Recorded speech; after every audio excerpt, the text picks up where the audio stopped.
মাত্র ১৫০ টাকায় ঘরের ফাঁকা দেওয়ালটা সাজিয়ে নিলাম। ঈদের জন্য শুধু কাপড়-চোপড় কিনলেই হবে না, গ্রোসারি শপিংও তো করতে হবে। হ্যালো এভরিওয়ান, আসসালামু আলাইকুম। ওয়েলকাম করছি নতুন একটি ব্লগে। সবাইকে রামাদান মোবারক। দেখতে দেখতে রমজান কিন্তু একদম শেষের দিকে। আজকে সকালে গিয়েছিলাম ঈদের জন্য বাজার করতে।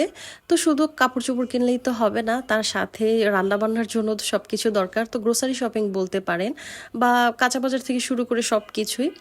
তো বাজারে গিয়ে আগে শুকনো যে জিনিসগুলো সেগুলো নিয়ে নিলাম, তারপর চলে এসেছি মাছের এখানে। তো ফ্রেশ ফ্রেশ মাছ দেখে মাছও নিয়ে নিয়েছি, কারণ ঈদের সময় বন্ধ থাকবে, তখন কিন্তু ওইভাবে মাছ পাওয়া যাবে না। আর কিছু সবজিও আমি কিনে নিয়েছি, কারণ ঈদের সময় বন্ধ থাকবে, তখন ওরকমভাবে সবজি পাবো না। তারপর পেয়ারা নিয়ে নিলাম, আর কেনাকাটা শেষ করে এই তো বাসায় চলে যাচ্ছি। ঈদ শপিংয়ে মেয়েদের কাপড় চোপড় কেনার পাশাপাশি ঘর সাজানোর জিনিসও কিন্তু ইনক্লুডেড থাকে।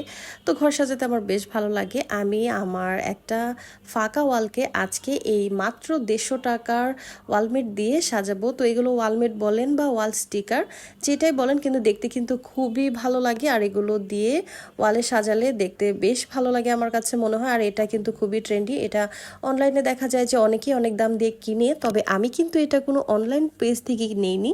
আমি হচ্ছে শপিং করতে যখন গিয়েছিলাম তখন হোপে এগুলো আমার চোখে পড়ে, তো ওখান থেকে আমি কিনেছি। তো এই ওয়াল স্টিকারটা, মানে এই ওয়ালমেটটা বড় যেটা, সেটা কিন্তু আমি ৮০ টাকা দিয়ে কিনেছিলাম। আর বাকি যেই ছোট ছোট সেগুলো আমি ১৫০ টাকা দিয়ে ৫ পিস আরো ২ পিস মানে কিনেছি। এই ওয়ালমেটগুলো দিয়ে ঘর সাজাতে কিন্তু বেশ ভালোই লাগে। আর এগুলো আমি খুব কম প্রাইসে পেয়ে গিয়েছি, মাত্র ১৫০ টাকা। এগুলো যদি আমি অনলাইন থেকে কিনতে যেতাম তাহলে কিন্তু আমার অনেক বেশি প্রাইস পড়ে যেত, কমপক্ষে তো ১,০০০ লাগতোই। তো সেইখানে আমি ১৫০ টাকা, আর হচ্ছে বড়টা কিন্তু ৮০ টাকা। তো এই এত অল্পর ভিতরে আমি হচ্ছে এটা পেয়ে গিয়েছি।